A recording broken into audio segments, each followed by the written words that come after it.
A state of emergency has been imposed in New Caledonia. For the last few days, the archipelago is reeling with chaos and violence. At least 4 have died, more than 300 injured. Why is all of this happening? Let's deep dive.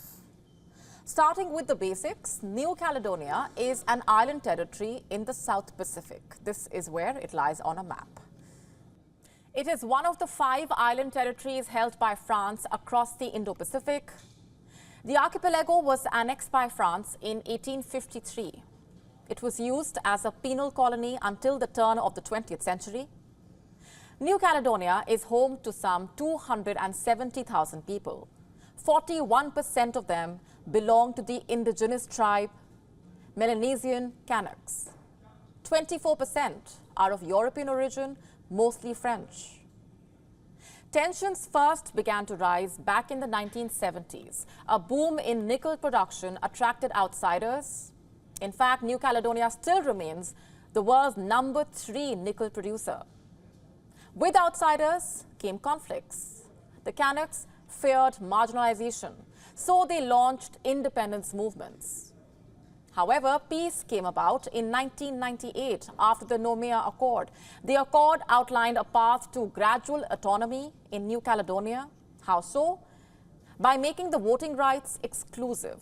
Only Kanak people, the migrants living in New Caledonia before 1998, and their children could vote in the elections. And this gave greater representation to the Kanaks. The accord also allowed for 3 referendums to determine the future of the country. In all 3, the people of the territory rejected independence from France.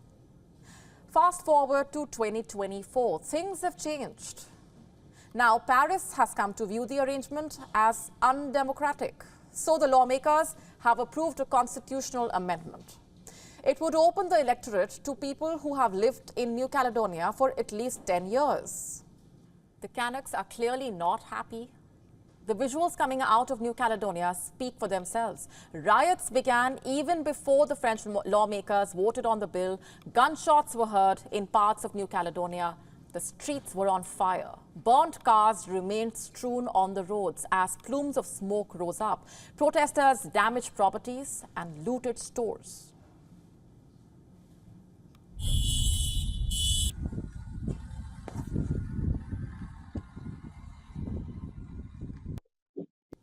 Following the chaos, a curfew was imposed in the capital. Schools were shut, the airport was closed, flights were suspended, but the riots continued all the same.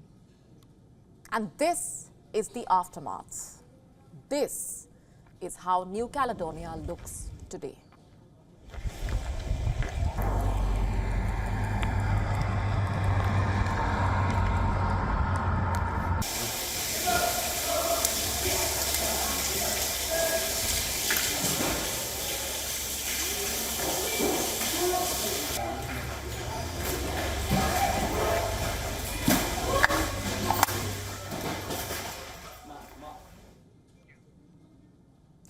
Let's now listen in to the accounts of those who are witnessing it firsthand. It's a Caledonia that's not recognizable today. We talk about sharing, we talk about time to talk, but Caledonia is not what you think. And I'm a New Caledonian. I no longer know my country anymore. The roadblocks created by terrorists are very difficult to pass through. So, in fact, we are subjected to insults, to threats of being beaten, of having our cars attacked, burned or destroyed while we attempt to get to the places that we want to reach. It's very difficult during the day, very difficult in the day and even at night. The truth is that at night, you can't even try to go out. We feel oppressed. We are angry. Everything is taking place over there. And us, we are wondering, are we being heard? We, the Kanak people? What I've noticed is that no one ever thinks of us. We talk of sharing, of equality, but that never existed. 3 young Kanaks and a police official were killed in the riots.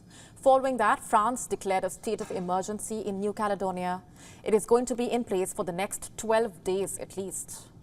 In normal circumstances, 1,800 French police officers are present in the territory. Now France has sent 500 more. French ministers also called for a crisis meeting. The French President Emmanuel Macron is trying to take the Kanaks' view into account, or making it appear that way at least. He has said he would delay rubber stamping the bill into law. He has invited representatives of the territory's population to Paris for talks. He has given a deadline for that. He says a new agreement must be reached by June, or he would sign the bill into law. What will happen in the next few hours?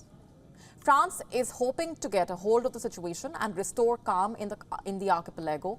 Will it succeed is the question. Even if it does, what about the new rules? Will they come into effect? Or will more riots, chaos and death follow? To stay up to speed with the latest news, download the WION app and subscribe to our YouTube channel.